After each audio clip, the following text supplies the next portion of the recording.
DNA conference के माध्यम से हम लोग भारतीय पुरातत्व विभाग को एक्सपोज करना चाहते हैं। मोहन भागवत लोकतांत्रिक संस्था का, साइंटिफिक संस्था का मिसयूज कर रहा है और वो संस्था के अंदर जो ब्राह्मी लोग हैं ये मिसयूज होने दे रहे हैं। जब पहला डीएनए रिपोर्ट आया, उस डीएनए रिपोर्ट्स का हेडिंग है and Asian Harappan genome lacks from the steppe pastoralist और ईरानियन फार्मर्स। जो सेल का रिपोर्ट आया उसके अंदर ही निचोड़े, वही रिपोर्ट का टाइटल ही सबूत है। उस रीडिंग में कहा गया है हमें जो राखी गढ़ी में डीएनए मिला, उस महिला के कंकाल में जो डीएनए मिला, ये डीएनए 4700 साल पुराना है और ये डीएनए कहता है कि इसमें ईरानियन फार्मर्स, एकदम अफगानिस्तान की बाउंड्री, ईरानियन फार्मर्स का डीएनए नहीं मिला है और स्टेप पैस्टोरलिस्ट लोगों का भी डीएनए नहीं मिला है। तो कौन सा डीएनए मिला है? जो हड़प्पन साइट है राखी गढ़ी, तो हमें द्रविडियन डीएनए मिला है, यानी भारत के मूल निवासियों का डीएनए मिला है। रीडिंग से ही सिद्ध हो गया। ये जो ब्राह्मी लोग हैं, इन ब्राह्मी लोगों का साइंटिफिक शब्दावली में नाम है स्टेप पैस्टोरलिस्ट। भारत के लोगों को ये साइंटिफिक शब्दावली मालूम नहीं है, ब्राह्मीण संपादक को मालूम है, ब्राह्मीण पत्रकार को मालूम है। अरे ये तो बताओ स्टेप पैस्टोरलिस्ट क्या है?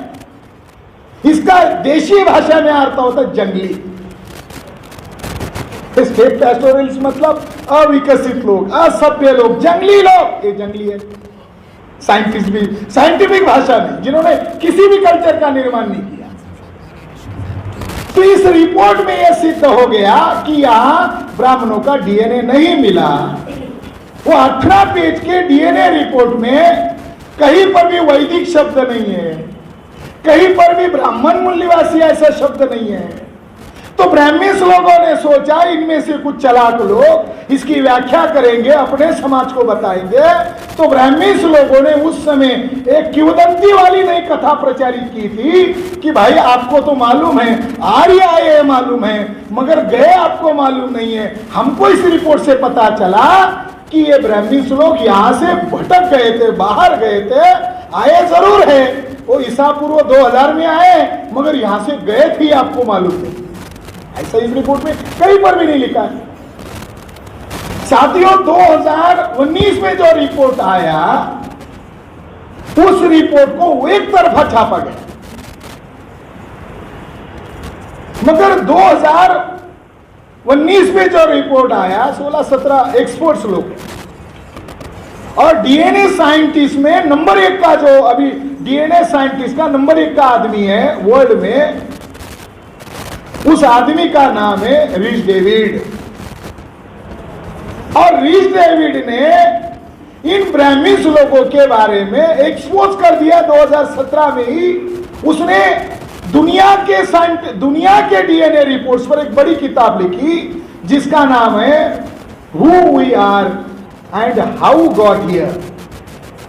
उसने किताब लिखी who we are and how got here. तो उसमें उन्होंने इनको एक्सपोज किया है, मैं इसका संदर्भ दूंगा। मगर दूसरा एक रिपोर्ट आया, इसमें डेक्कन कॉलेज कोई साइंस की यूनिवर्सिटी नहीं है। डेक्कन कॉलेज ये ब्रिटिश काल से उत्खनन करने वाला पुरातत्व विभाग का एक डीम्ड यूनिवर्सिटी है। अब वो लोग वहां पर उत्खनन कर रहे थे और बीजेपी की गवर्नमेंट थी, और बीजेपी की गवर्नमेंट लग उत्खनन करने के लिए सरकार पैसा प्रोवाइड कर रही है।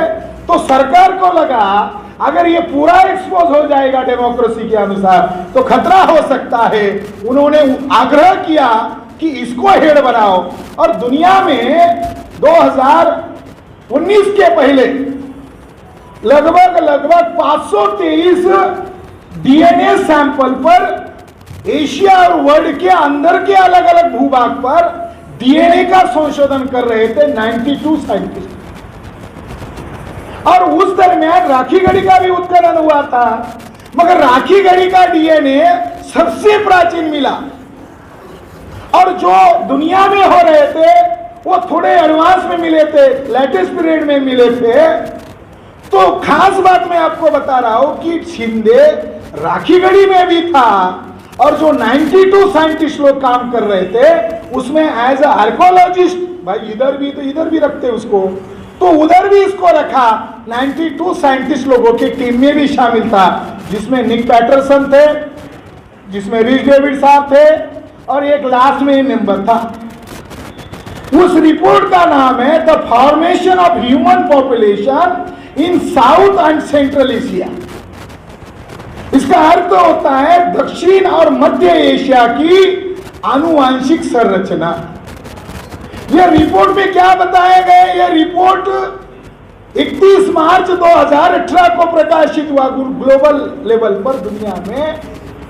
तब ये इस रिपोर्ट से हलबली मच गई ब्राह्मण्स लोगों में और वो लोग इस रिसर्च करने वाले साइंटिस्ट लोगों के ऊपर भद्दी भद्दी टिप्पणियां करने लगे। अरे आप लोगों ने क्या कर दिया, आप लोगों ने ये इतना तो नहीं निकालना चाहिए था, थोड़ा थोड़ा करके निकालते, मगर एकदम निकाल दिया। इस रिपोर्ट से सिद्ध हुआ ब्राह्मण्स केवल विदेशी ही नहीं है, वो अपने भूभाग स्टेप पैस्टोरलिस से निकले थे, काले समंदर के वेस्ट यूरेशिया से निकले थे। निकलने का भी डेट मिला ईसा पूर्व 3300 में वहां से निकल पड़े और इंडिया में आते आते उनको समय मिला ईसा पूर्व 2000 में।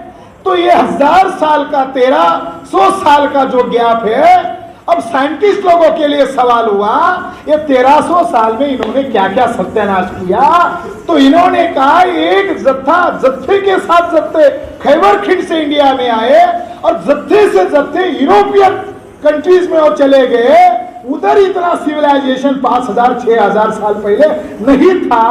दुनिया में सबसे ज्यादा सिविलाइजेशन इंडिया की तरफ था, जो है संयुक्त भारत पाकिस्तान है। इस एरिया में वो घुसे कजाकिस्तान के रास्ते से और यहाँ पर उन्होंने बड़े पैमाने पर नरसंहार किया। तो उनका भारत में आने का भी पता चला, निकलने का भी पता चला। यानी एक रिपोर्ट एक साइड बता रहा है और ये जो रिपोर्ट है 4700 साल पूर्व पहले का, तो ये रिपोर्ट दूसरी साइड बता रहा है। क्या साइड बता रहा है? आपका ब्राह्मणों उसमें डीएनए मिला ही नहीं। क्यों नहीं मिला? क्योंकि आपका भारत में आने का समय ईसा पूर्व 2000 है, यानी आज काउंट करो तो 4000 साल पहले है। तो आपका भारत का आने का ही पीरियड 4000 साल पहले का है और जो राखीगढ़ी साइट है 4700 साल पहले की है। जब आप इंडिया में आए ही नहीं थे तो आपका डीएनए कहां से मिलेगा?